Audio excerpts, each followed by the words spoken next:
Babad Dianti karya Raden Ngabei Yasadipura I. Episode ke-83. Pangeran Mangkunagara menyerang kota Surakarta. Pasukan Kabanaran sudah bersiap menyerang Surakarta. Sudah sepakat para panglima.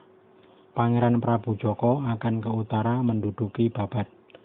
Pangeran Mangkunagara ke arah barat. Raden Suryanagara ke selatan kota. Masing-masing sudah sampai di posisi yang ditentukan. Kota Surakarta sudah dikepung. Seketika dalam kota geger. Musuh mulai merangsek. Babad sudah diduduki. Dari utara datang para bupati Sukowati. Mereka sudah sampai di Kleco. Lalu mereka mengirim utusan ke selatan memberitahu bahwa pasukan Sukowati sudah tiba. Pangeran Arya Prabu Joko segera memberi tanda. Kedua pasukan bertemu dan mendesak ke utara. Sudah sampai di Kambangan. Segenap bupati dan Pangeran Prabu Joko kemudian menyempatkan ziarah ke Astana Laweyan. Setelah itu kemudian menuju Gremet. Di Gremet, Pangeran Prabu Joko memberi perintah kepada para bupati yang menjadi sayap kiri dan kanan. Kemudian pasukan melaju seperti angin.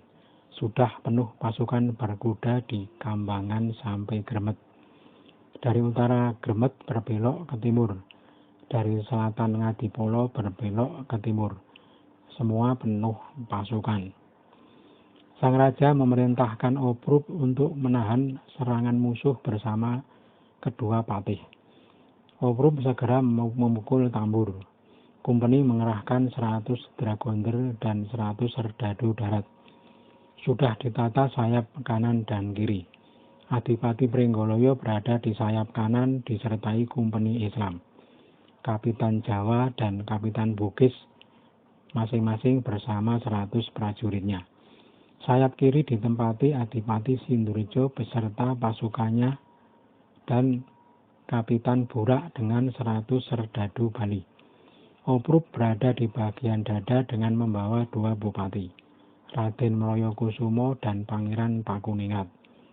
Kumpeni Islam hanya 100 dengan pimpinan Kapitan Salijah dan Kapitan Dul Jalil. Sementara itu prajurit Makassar yang menjaga raja dipimpin Daeng Lembani. Berangkat pasukan dengan semangat. 2 meriam di bawah serta. Sampai di Buminatan, di timur laut pasukan ditata. Dragonder ditempatkan di belakang. Prajurit darat di depan dengan membawa meriam. Adipati Pringgoloyo di utara Andasong. Ada jarak 12 cengkal atau kira-kira 45 meter dengan pasukan kumpeni. Adipati Sindurjo di barat Kadipolo agak mundur sedikit berjajar ke barat. Dari arah selatan musuh terlihat bersamaan menerjang. Kedua sayap pasukan Surakarta telah diterjang oleh musuh. Tanda perang dari kedua kubu bersahutan. Sangat ramai saling tembak. Ada yang baru datang melalui Wonokarto, yakni Pangeran Mangkunagara. Gugup ketika mendengar bunyi senjata. Langsung memacu kuda semua prajuritnya. Sampai di Gremet telah pecah perang ramai. Adipati Suryanagara menyamar sebagai prajurit. Bendera dan payungnya dilepas. Pasukannya hanya 40 orang. Semua turun dari kuda. Kuda dilepas agar makan di sepanjang sungai Larangan. Wiranata disuruh memilih prajuritnya. Hanya 30 prajurit yang berani mati. Adipati Suryanagara berkata kepada Wiranata, "Yang di utara itu apakah Kapitan Bugis? Sombong sekali, selalu berdiri mencak-mencak. Libaslah saja, pasti akan dibantu engkau oleh Paman Ronggo dan Jayadirja juga pasti segera menolong." Wiranata menuju ke utara dengan 30 prajurit berkuda. Dari Gremet ke timur lalu tak lama ke utara menyambar dengan kuda sambil bersorak menerjang barisan Adipati Pringgoloyo. Seorang Kapitan Jawa di depan diterjang hingga gelagapan. Mas Ronggo dan Jayadirja segera membantu. bersamaan menerjang dengan kuda, menggilas, menubruk dengan berani. Pasukan Pringgoloyo kocar-kacir, dikeroyok jebol berantakan. Tak lama sudah mati 30 prajurit. Kapitannya mengamuk, digulung dan disodok dengan gagang tombak dan popor senapan. Berantakan pasukan Kompeni Islam, banyak yang tertawan. Prajurit Penggolayan tidak menolong. Ngabei Pringgowijoyo tewas digilas kuda. Musuh lalu kembali ke Gremet. Sangat suka karena banyak mendapat rampasan.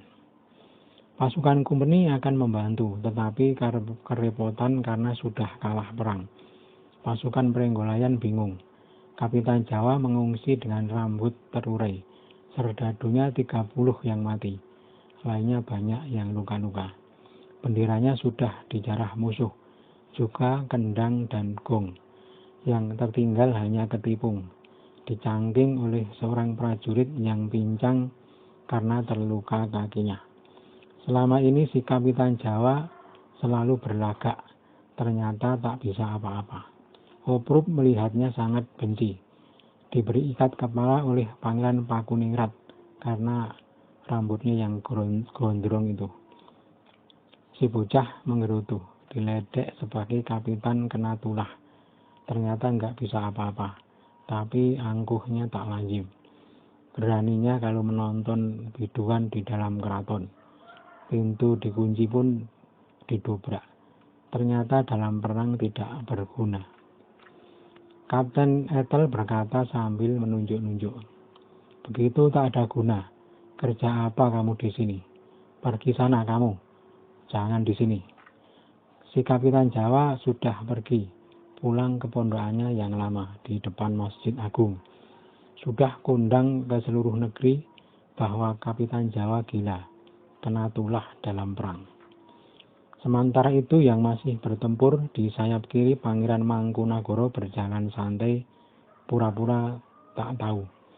Ketika dekat musuh, benderanya langsung dikibarkan, payung dimekarkan dan langsung menerjang. Barisan dada musuh yang diterjang porak-poranda. Semua menyingkir sambil menyiapkan meriam. Dinyalakan meriam seperti petir. Namun karena gugup, bingung malah tak mengenai musuh. Satu meriam lagi dinyalakan pecah, hancur menjadi 4 bagian. Serpiannya berhamburan. Heran orang yang melihat. Setengahnya lagi tertegun seperti orang bisu. 2 serdadu Belanda mati. 4 prajurit Jawa terluka. Pangeran Pakuningrat terkena serpian meriam. Hanya bisa terbengong keheranan. Pangeran Mangkunagara lalu berbelok ke utara, ke barat, ke selatan lagi sampai di Gremet. Semua heran karena mengira bukan pangeran, dikira Wiranata yang kembali menyerang. Pangeran Arya Prabu Joko heran tak terkira. Perang sudah berhenti di barat, di timur, semua istirahat tak hendak kembali lagi. Hanya Dragonder yang masih melaju, tapi tak jauh dari Kompeni Islam. Hanya berjaga barangkali musuh kembali. Pangeran Mangkunagara mundur ke barat, pasukan di selatan dan utara mengimbangi. Di Kumpang mereka berpisah. Mas Ronggo dan Joyodirjo beserta pasukannya menuju arah utara kembali ke Sukowati. Pangeran Mangkunagara ke selatan beserta pasukannya. Adipati Suryanagara, Wiradikta, dan Mandoroko ikut ke selatan semua. Pasukan berhenti di Boyolali dan bermarkas semalam. Paginya berangkat ke timur kembali ke Carian lagi. Pangeran Mangkunagara ketika menyerang Surakarta yang kedua kali dan menghancurkan pasukan Kapitan Jawa terjadi pada hari Rabu Pon tanggal 17 Ruah tahun Alif. Masih di tahun yang sama dengan penobatan Sang Raja. Sementara itu di Barisan Pokak datang bantuan dari Semarang. Orang Sumbawa sebanyak 200 prajurit sudah berkumpul di Pokak. Semakin besar barisan di Pokak dan makin kuat. Tetapi mereka selalu dibingungkan. Waktu itu banyak Belanda yang menyeberang. Ada 6 atau 7 orang serdadu yang membelot. Yang dituju hanya dua pembesar, Pangeran Mangkunagara atau Sunan Kabanaran. Beberapa ditempatkan pada penabuh tambur dan seruling. Ada pula yang kemudian diangkat menjadi lurah. Kalau gagah diangkat sebagai demang. Yang bergabung kepada Pangeran Mangkunagara banyak yang suka diangkat menjadi mantri.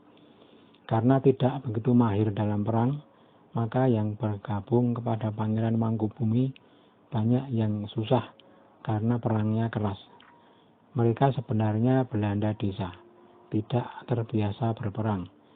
Bahkan bukan seorang serdadu, juga bukan pekerja keras. Di Jawa mereka suka diberi sawah, hanya 3 jung pun cukup. Bawahan mantri Belanda, para orang desa banyak yang merasa kasihan. Seperti itulah nasib para serdadu yang membelot. Pangeran Mangkunagara mengaturkan surat keterangan jalannya perang kepada Sunan Kabanaran. Juga mengaturkan 7 orang serdadu Belanda tawanan dari Solo. Utusannya sudah sampai di Kabanaran. Hati sang raja sangat bersuka cita. Pangeran Mangkunagara lalu menyebar para bupati untuk kembali membuat bingung pasukan Kumpeni. Yang di Wedi ditunjuk 3 bupati. Di Tangkisan Gundang juga 3 bupati. Yang di barat, selatan, timur ada 7 bupati. Di utara kota ke barat juga 7 bupati. Semua bupati sudah menyebar dengan wilayah masing-masing untuk terus mengganggu pasukan Kumpeni. Sementara itu bersamaan waktunya tapi beda tempat. Pangeran Arya Puruboyo lama berebut benteng di Pagelen.